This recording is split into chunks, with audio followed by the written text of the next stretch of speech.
Expérience unique que très peu d'entre nous ont la chance de vivre et pour cause, descendre à 91 mètres sous l'eau en apnée en Méditerranée. Morgane Bourkis, bonjour. Bonsoir, plutôt soyez le bienvenu sur TV5 Monde. Vous êtes champion du monde des poids constants sans palme. Alors disons-le, à chaque fois qu'on parle d'apnée, on pense au Grand Bleu de Luc Besson avec Jean Reno. Ça se passe vraiment comme ça? On vous parle souvent de ça? Ça reste la référence du grand public. C'est le film qui a permis de faire connaître la discipline. Et pour la majorité des personnes, c'est ce qui fait référence de toute façon. Donc c'est normal, on est toujours relié à ça. Qu'est-ce que ça fait d'être à 91 mètres au fond de la Méditerranée? Qu'est-ce qu'on ressent? Alors sur cette discipline-là, donc je descends sans aucune assistance. Donc je descends en nageant la brasse. Je n'ai pas de palme au pied. Je descends le long d'un câble. J'ai donc annoncé cette performance à l'avance de 91 mètres. Et on est un petit peu dans un état second puisque on est vraiment éloigné de la surface. On est avec une pression ambiante, une pression hyperbare qui est 10 fois plus importante que celle de la surface. Notre corps met en place aussi une réaction physiologique pour être adapté à cette situation. Donc on a envie de tout, en tout cas sauf de respirer, on est très bien au fond. Alors justement, lorsque vous remontez à la surface, qu'est-ce que ça fait de retrouver l'air? C'est un petit peu revenir d'un autre univers, d'une autre dimension. Moi, je sais que sur cette plongée-là, j'étais proche de mes limites et que je mets quelques instants vraiment à revenir à moi. Je reviens vraiment d'un autre univers. Alors on a tous, ou quasiment tous, mis un jour la tête sous l'eau pour essayer de battre notre propre record. Quelques secondes, peut-être quelques minutes pour certains. Est-ce qu'il faut des prédispositions physiologiques ou est-ce que ça se travaille?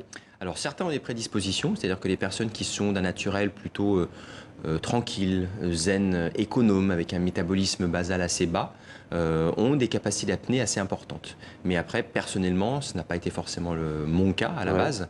Et c'est vraiment à force de travail que j'ai pu me hisser sur la hiérarchie mondiale. Alors vous êtes connu et réputé dans le monde du sport comme étant l'un des meilleurs techniciens de votre discipline, de l'apnée, ce qui vous a valu d'ailleurs le surnom de Monsieur Parfait. C'est plutôt pas mal comme surnom. Quelles sont les qualités physiques et techniques justement requises? Alors sur cette discipline très particulière qu'on voit vraiment sur les images là, donc comme vous le voyez, je n'ai pas de palme au pied, ni de monopalme, ni de bipalme, donc je nage vraiment avec mes bras et mes jambes en nageant la brasse. Et c'est très technique puisqu'on est sur un milieu qui est très fuyant, très instable moléculairement. Il faut prendre appui sur ce milieu qui en fait coule, qui est complètement fluide, et arriver à se propulser. Donc ça requiert effectivement une technicité que moi j'ai réussi à avoir parce que je suis ancien nageur et ancien brasseur notamment. Ancien brasseur, cette image-là qu'on voit, elle a été diffusée, votre performance a été diffusée en direct sur les réseaux sociaux, ce qui est assez atypique. C'était à Villefranche-sur-Mer, près de Nice. D'ailleurs, c'était votre dernier championnat du monde, mais vous n'arrêtez pas pour autant la compétition. Exactement, donc c'était mon 13e championnat du monde, donc je finis voilà, de belle manière. Mais oui, tout à fait, ce n'est pas ma dernière compétition. J'ai toujours envie d'aller sur la scène internationale un petit peu à travers le monde. Et vous êtes aussi très engagé en faveur de la protection des fonds marins. Oui. Quel est votre message? Alors, moi, je suis ambassadeur notamment auprès de l'association Longitude 181, qui a été créée par François Sarano, un ancien scientifique de la Calypso et du commandement Cousteau. Nous avons créé notamment à cette occasion la charte de l'apnéiste responsable, qui véhicule un certain nombre de valeurs quand on va un petit peu se déplacer à travers le monde pour faire attention aux centres qui nous accueillent, aux personnes qui sont employées, à l'économie d'eau, à la manière de s'immerger pour protéger aussi les fonds marins, ne pas marcher sur le corail.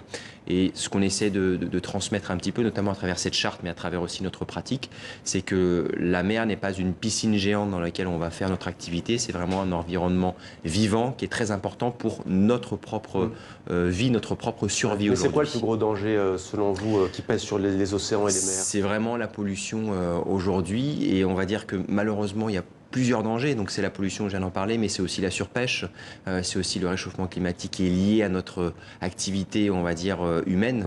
Donc c'est un ensemble de choses qui font que cet environnement est malheureusement très mal en point aujourd'hui, mais qu'il est essentiel malheureusement aussi pour notre survie. Donc il va falloir faire quelque chose. Merci beaucoup Morgane Bourkis.